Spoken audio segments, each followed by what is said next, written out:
Tantra and Sadhana, the practical cult of spirituality. To remain satisfied with a little is contrary to human nature.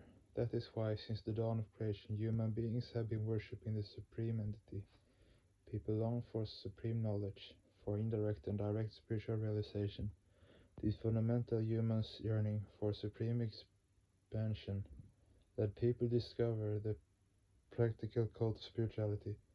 Moreover, it created in the human mind the sense of inquisitiveness, the spirit of dedication, and the thirst for knowledge. It is because of these noble qualities that human beings have become what they are today. The divine revelations experienced by the sages of the ancient Vedic age through their meditative vision have been compiled in the Vedas. Thus, the Vedas have to some extent quenched the human thirst for intellectual knowledge. But they have not quenched the thirst for supreme knowledge, the fundamental thirst of human life. That thirst can only be quenched through the illuminating realizations of sadhana, spiritual practice. There is no reliable evidence to suggest that in the Vedic period, spiritual knowledge was handed down from preceptor to disciple. As far as we know from the history of spiritual sadhana, Lord Shiva was the first to propound it, and he gave this spiritual cult the name Tantra. Tantra is the secret behind spiritual progress. The scriptural definition of Tantra is Tam Yadyat Tarayet Yastu Saha Tantraha Parikirtitaha.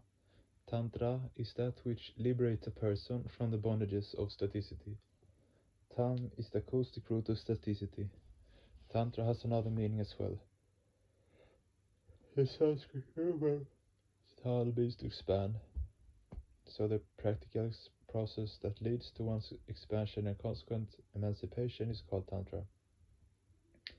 Thus sadhana and Tantra are inseparable. Strictly speaking, theoretical knowledge cannot be called Tantra. Tantra is a practical science. Hence, in Tantra, the importance of book knowledge is secondary.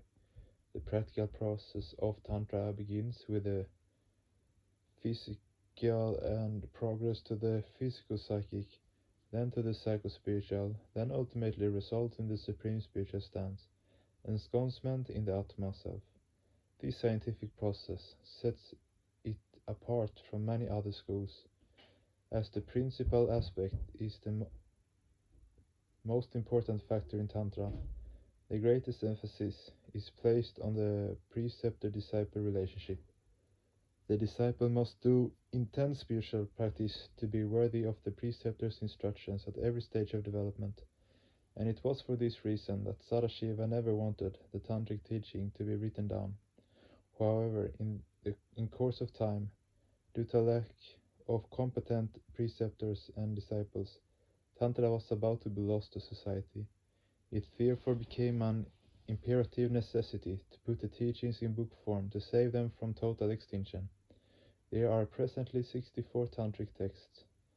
Tantra is broadly composed of two parts, Nigama and Agama. The former is mainly theoretical, the latter practical. As the Vedic scriptures are not based on practical instructions, some people are inclined to categorize them as Nigama.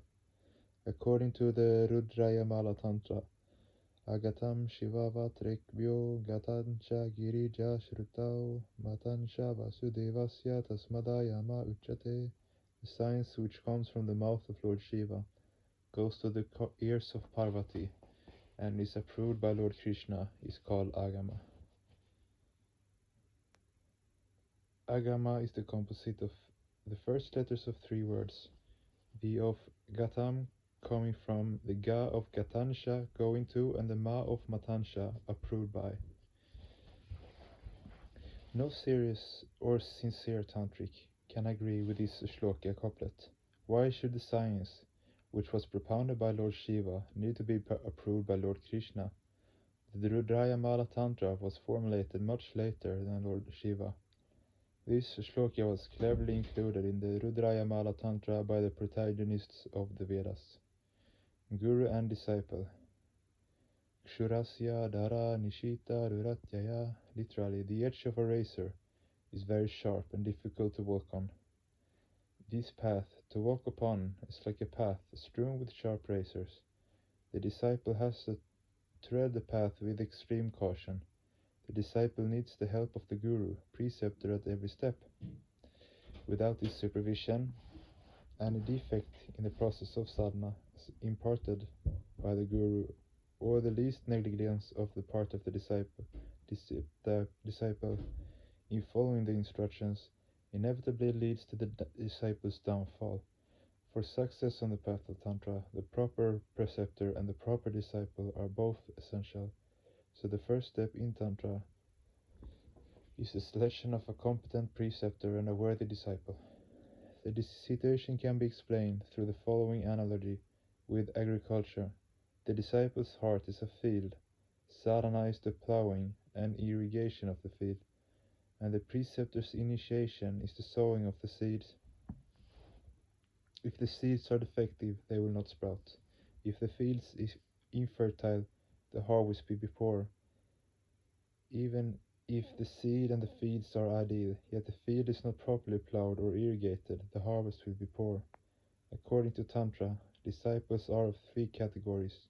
The first category are likened to pitchers, placed inversely in a tub of water. Such pitchers contain water as long as they are kept in the tub, but as soon as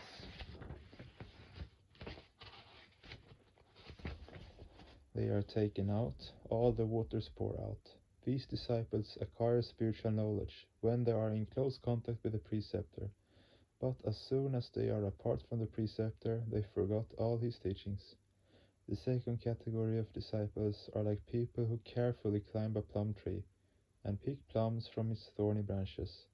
Unfortunately, they become so absorbed in climbing down the tree that they completely forget about their carefully collected plums, which fall out of their bags and break open on the ground. Such disciples learn many things from the preceptor with great hardship, but do not take proper care to preserve those instructions. They lose their hard-earned knowledge out of negligence. The best category of disciples are like pitchers positioned right side up. When such pitchers are put in a tub of water, there is water both inside them and all around them, and even when they are removed from the tub, they remain full to the brim with water. These disciples carefully preserve in the jewel caskets of their hearts whatever they learn from their preceptor. According to Tantra, there are also three types of preceptor: the inferior, the mediocre, and the superior. Inferior preceptors are those who deliver high-sounding speeches but do not bother about whether the disciples follow their teachings or not. Mediocre preceptors impart knowledge to their disciples, no doubt, and also check on whether the disciples are following their teachings, but are not too demanding. Superior preceptors, however, take meticulous care to ensure that their disciples follow their teachings. If they discover that their disciples are negligent in any way, they compel them to practice more painstakingly by applying circumstantial pressure. In the Vedic system, there is no such strong preceptor-disciple relationship, for Vedic knowledge is completely theoretical. In Tantra, emphasis is placed not only on the selection of competent masters and worthy disciples, but also on the need for disciples to make a total surrender to the preceptor in the early stages of the Tantric path. The qualities of the best preceptor have been outlined in the Tantra Sara. Shanto Danto Kulina Cha Vinita Shuddha Vashe Shan Shuddha Shari Supratishita Shushir Dakshaha Subvidhiman Ashrami Dhyana Nishdasha Tantra Mantra Visharadaha Nigrahanugraye Jakto Guritya Vidayate. Composed, self-controlled, adept in raising the Kundalini, modest, soberly dressed, extreme, exemplary in conduct, having an honest means of livelihood, pure in thought, well-versed in the spiritual cult, highly intelligent, a householder established in meditation, well versed in Tantra and Mantra, also able to punish and to reward the disciple. Only such a person deserves to be called a guru. All sorts of actions, be they Nivriti Mulaka, spiritual actions, or Pravriti Mulaka, worldly actions, are performed by the human mind. Shravana, hearing; Manana, contemplating; Nididhyasana, focusing the mind on one object, are among the actions performed by the mind. One who has controlled all actions and perfected the last three is called Shanta, or one who has acquired full composure of mind. The Indriyas are multilateral in their activities. They too play a very significant role in the processes of Shravana, Manana, and Nididhyasana. One who has controlled all the Indriyas and perfected the actions of the Indriyas in Shravana, Manana, Nididhyasana is called Danta, or one who has acquired full control over the Indriyas. A Kaula Sadhaka, one who practices the science of raising the Kula Kundalini, that is, one who is adept in Purusharana, the process of moving upwards the Kundalini Shakti, is called Kulina. Only such a person can be a Kula Guru. Preceptor of Kala Sadhana. A preceptor must furthermore be Vinita, modest; Shrudaveshavana, soberly dressed; Shrudashari, exemplary in conduct; Srupatishita, having honest means of livelihood; and Shuchi, pure in thought. In the spiritual sphere, this person must be Daksha, well versed in the practical and theoretical aspects of the spiritual cult. One who has only acquired theoretical knowledge is called Vidvana, scholarly. A preceptor must be more than Vidvana. A preceptor must be Daksha. A preceptor must be more than intelligent. They must be Subudhimana, super intelligent. They must also be Ashrami, married, for according to Tantric injunction, only a married person can be the guru of married people. It is not enough that preceptors impart lessons on dhyana to their disciples. They must be dhyanishta, fully established in dhyana. They should also be Visharada, well versed, both Daksha and Vidvana, in Tantra and Mantra. Mantra is defined Mananat Tarayet Yastu Saha Mantra Parikititaha. That which, when contemplated, leads to freedom from all sorts of bondages is called a mantra. The preceptor must know which mantras are appropriate for which disciple, and which mantras are Siddha mantras. The preceptor must also be Nigraha, capable of inflicting punishment, and Anugraha, capable of bestowing grace. One who punishes only or who bestows grace only is not an ideal preceptor. Like the preceptor, a disciple should possess certain qualities which are as follows. Shanto Vinitu Shudatma Shradavana Dharana Kshamaha Samartasha Kulinasha Pradya Sasharito Panti Eva Mari Guna Eru Yukta Shishyo Bhavati Nanyata Tantrasara. A disciple must always be Samartha, ready to carry out the instructions and commands of the master. He or she must be Pragya and Yati, that is, must have the requisite knowledge and experience, and must have full control over the mind.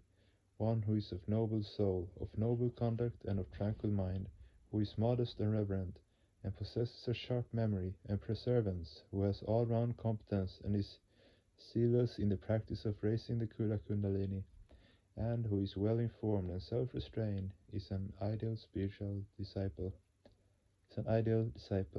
One who does not possess these qualities should not be accepted as a disciple. Whenever a worthy disciple is taught by a competent preceptor, spiritual progress is a certainty.